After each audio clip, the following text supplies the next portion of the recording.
What's up, man? It's your boy LS3 here, and we're going to talk about this U.S. news article. It's talking about some stuff I love to talk about on this channel, man. Why software developer is the #1 job of 2023. Listen, y'all, man. Listen, I don't want to toot my own horn or be elitist or anything, but man, I'm telling you, man, software engineering, developer, programmer, however you want to call us. We got the #1 job of 2023. Don't get mad at me. Get mad with U.S. News. I'm gonna go through this article, man, and I just want to talk about. They broke down a lot of reasons why, and we're not gonna go through this whole article, but check this out right here. The median salary for software developers is $120,000. Man, listen, that is life-changing money to a lot of people. If you were doing a job, you were making like 50 grand, 60 grand. As soon as you switch over and career switch, if you were in the military like me, and you were getting about, $2,000 a month, it's on the pay chart. It's not even, it's not even a secret. It's public information. And you switch to software developer, it's life changing. You're gonna have more money to invest, more money to save. It's just a plethora of perks and benefits of being a software developer. The U.S. Bureau of Labor Statistics also expects 26% growth in this profession over the next 10 years, which is about 371,000 jobs. Listen, if you listen to this, you could be one of them jobs. It's not no. I'm being for real. If you have the desire, the discipline, and the wherewithal to become a software developer, this could be you. That job right there. You could be one of 371,000. I'm telling you guys. Software developers can work in a wide range of industries, including marketing, biotechnology, gaming, the nonprofit sector, and many others. It is engaging work that frequently involves working on a dynamic team. Now, I want to talk about that too, right? So, alrighty, let's try this again. All right. So another thing too, guys, I want to talk about ChatGPT, all these things, all this fear mongering about AI, ChatGPT, artificial intelligence. Software engineers are going to be obsolete. There's not going to be enough jobs. AI is going to just take everybody out. Just total malarkey, just nonsense. It's not going to happen. Second part too, definitely want to touch on this part about software developers who work in a wide range of industries. See, when people think about software engineers, a lot of times they think about Facebook, Google, Netflix, big tech companies, right?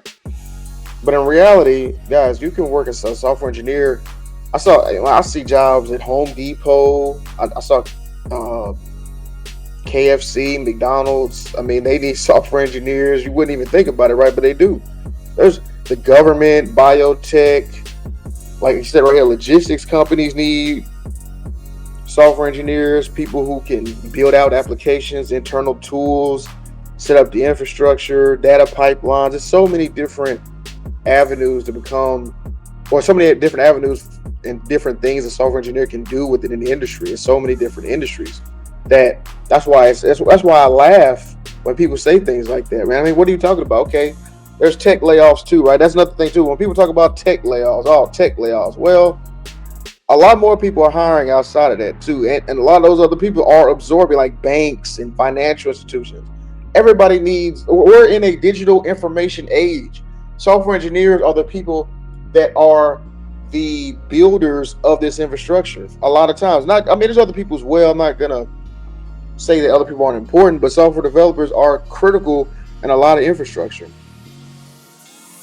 A career with a competitive advantage.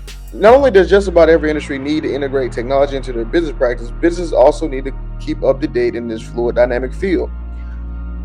Software is the competitive advantage of the 21st century for both employees and employers. Today, every organization, every industry is rapidly digitizing and leveraging technologies like cloud computing, artificial intelligence, and machine learning, wrote Prashant Chandresk, CEO of Stack Overflow, in an email. But companies need talented developers to make this happen. Sorry, I messed your name up. See, if you're watching this, my bad. Sorry. Man, that's killing me. Chandrasekhar said the world faces a long-term deficit of technologists. Here we go, y'all.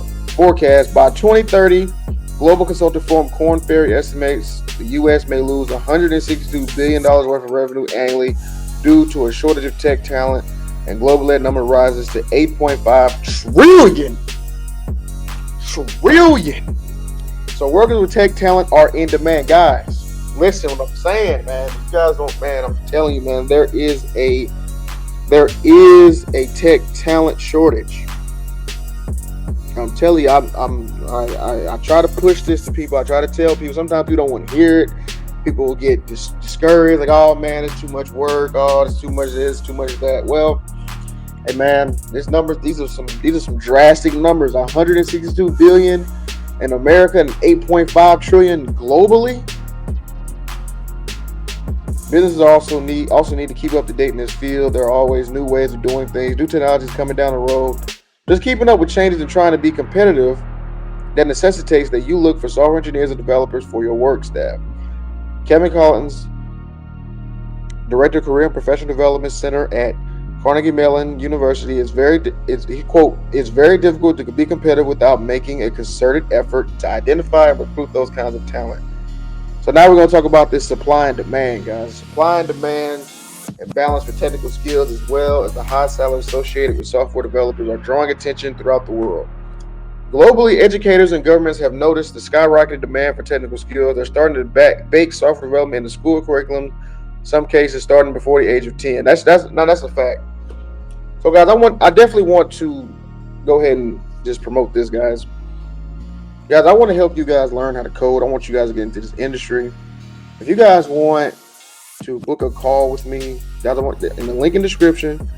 We can book a free 30-minute call. I want to talk to you. I want to see where you're at in your journey. I want to see if you started, if you haven't started. I want to ask you what you're having problems with, see how I can help.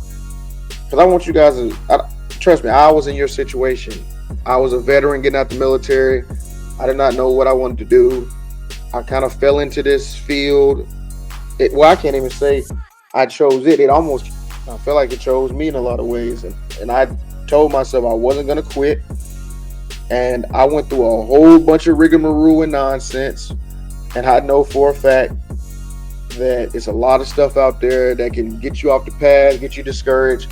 And if you want to talk to me, somebody who's in the field, somebody who's done the process and can shorten the process for you, book a one-on-one consultation with me.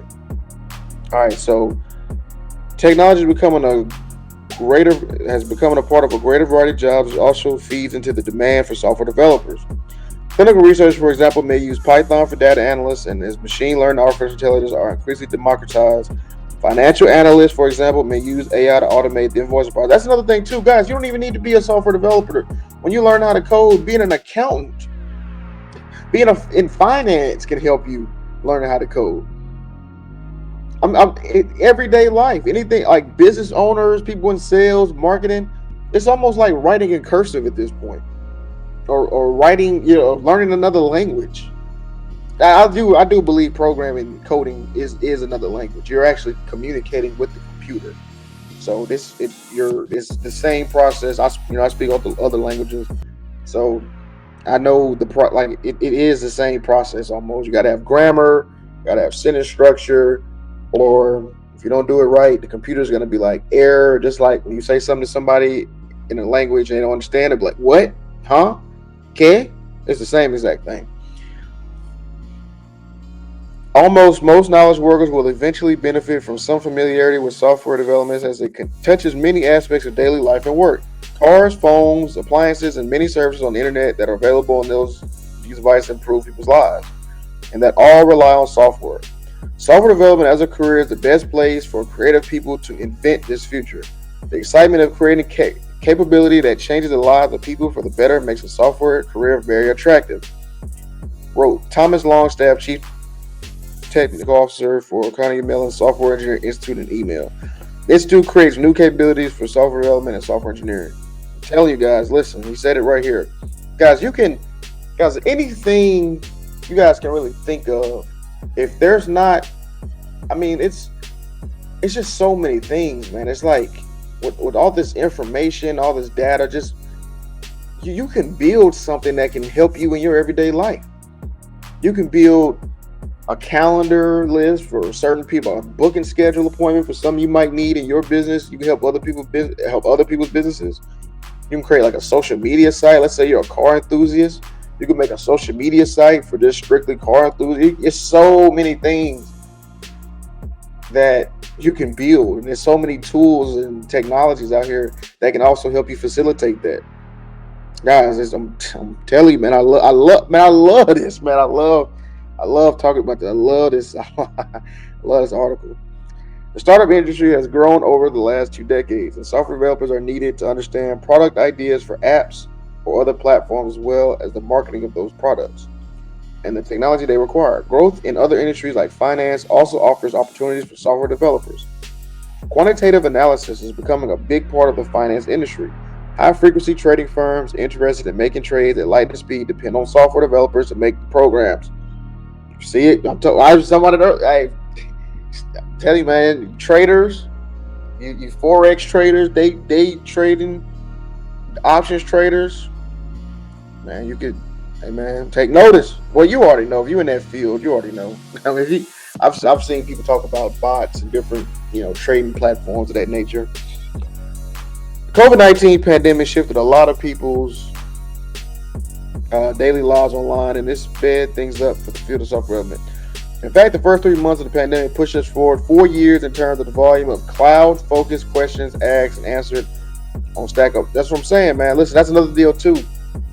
COVID really blew the doors down. I mean, it really opened up the floodgates with cloud infrastructure, people working remote, collaborative work environments where people not necessarily working together. I would also say like pair programming. I love pair programming virtually because in a lot of ways, I don't know,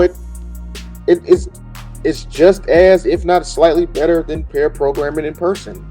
Somebody can take over your control via Zoom. You can see if you have like dual monitors, you can see more instead of like hunched over a laptop or something like that. It's just both people are in an optimal position to help each other out, and it's so much technology to facilitate pair programming that collaborative instruction or collaborative work is better. So, guys, I'm gonna go ahead and wrap this up. I don't want to make this too long. Guys, like I said earlier in the video, if you guys want to book a one-on-one consultation with me, the link will be in the description box below. It's your boy LS3. I hope you guys have a good day, and we'll see you on the next one. Peace.